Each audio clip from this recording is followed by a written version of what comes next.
മലബാർ ദേവസ്വം ബോർഡിൻ്റെ ക്ഷേത്രവീഥികളിലൂടെ എന്ന സവിശേഷാൽ പരിപാടി വീക്ഷിക്കുന്ന എല്ലാ ഭക്തസജ്ജനങ്ങൾക്കും സാദര നമസ്കാരം. മഹാക്ഷേത്രങ്ങളുടെ ഐതിഹ്യ ചരിത്ര പഥങ്ങളിലൂടെ സഞ്ചരിച്ച് നമ്മൾ ഇന്ന് എത്തി നിൽക്കുന്നത് കേരളത്തിൻ്റെ ആധ്യാത്മിക തലസ്ഥാന നഗരം എന്ന് വിശേഷിപ്പിക്കുന്ന പാലക്കാട് ജില്ലയിലെ കോട്ടായി എന്ന പുണ്യദേശത്തെ ശ്രീ പനോർക്കാവ് കണ്ടത്താർക്കാവ് ക്ഷേത്രത്തിൻ്റെ തിരുസന്നിധിയിലാണ്.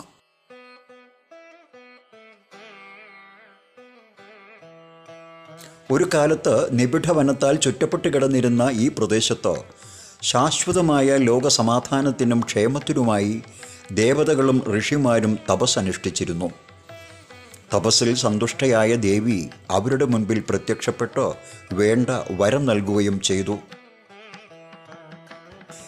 ഭഗവതി പ്രത്യക്ഷപ്പെട്ട സ്ഥാനത്താണ് ദേവി പനോർക്കാവിൽ അമ്മയായി ക്ഷേത്ര ശ്രീകോവിലിൽ കുടികൊള്ളുന്നത്.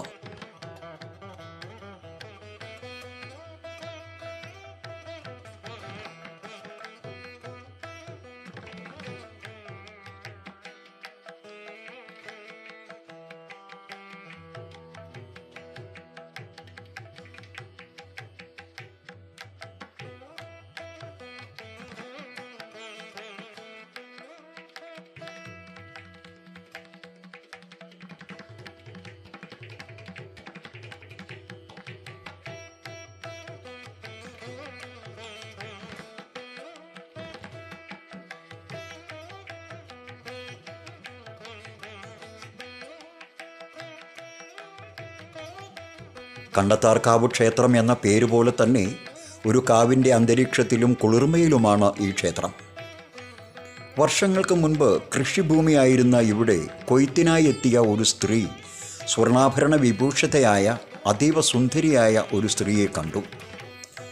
ആരാണത് എന്നറിയാൻ അടുത്തേക്ക് ചെന്നപ്പോഴേക്കും അവർ അപ്രത്യക്ഷയായി.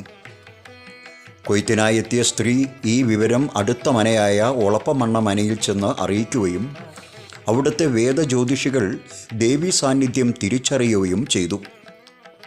ഉടൻ തന്നെ അവരവിടെ ഒരു ക്ഷേത്രം പണികഴിപ്പിച്ച് താന്ത്രിക വിധിപ്രകാരം ആചാരസഹിതം പരദേവതയായി ദേവിയെ പ്രതിഷ്ഠിക്കുകയും ചെയ്തു.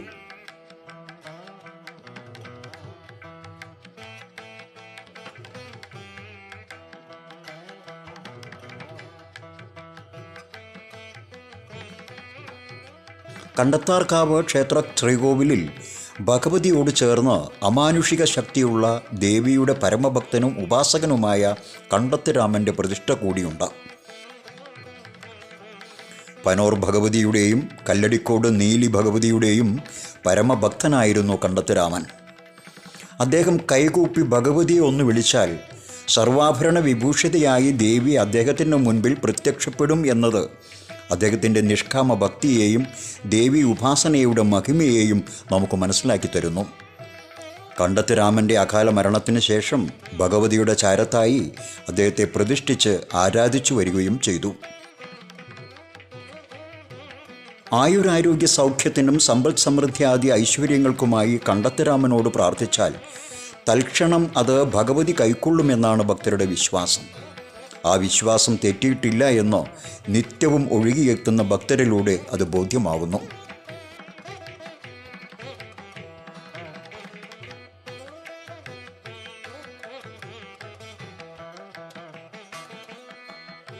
ഈ ക്ഷേത്രത്തിന് കീഴടമായി കുളത്തിനക്കരെ ഒരു ശിവപ്രതിഷ്ഠയുണ്ട്. ധാര, ഇളനീരഭിഷേകം, പാലാഭിഷേകം എന്നീ വഴിപാടുകൾ ഇവിടെ ഭക്തർ ധാരാളമായി ചെയ്തു വരുന്നുണ്ട്. ക്ഷേത്രത്തിൽ ഉപദേവസ്ഥാനങ്ങളിൽ കല്ലടിക്കോട് നീലി ഭഗവതിയും ഭൈരവൻ, ഭൈരവി എന്നീ ചൈതന്യങ്ങളും വാഴുന്നു. മേടമാസത്തിലെ മകയിരം നക്ഷത്രത്തിൽ 3 ദിവസം നീണ്ടു നിൽക്കുന്ന ചടങ്ങുകളോടെയാണ് ദേവിയുടെ പ്രതിഷ്ഠാദിനം ആചരിക്കുന്നത്.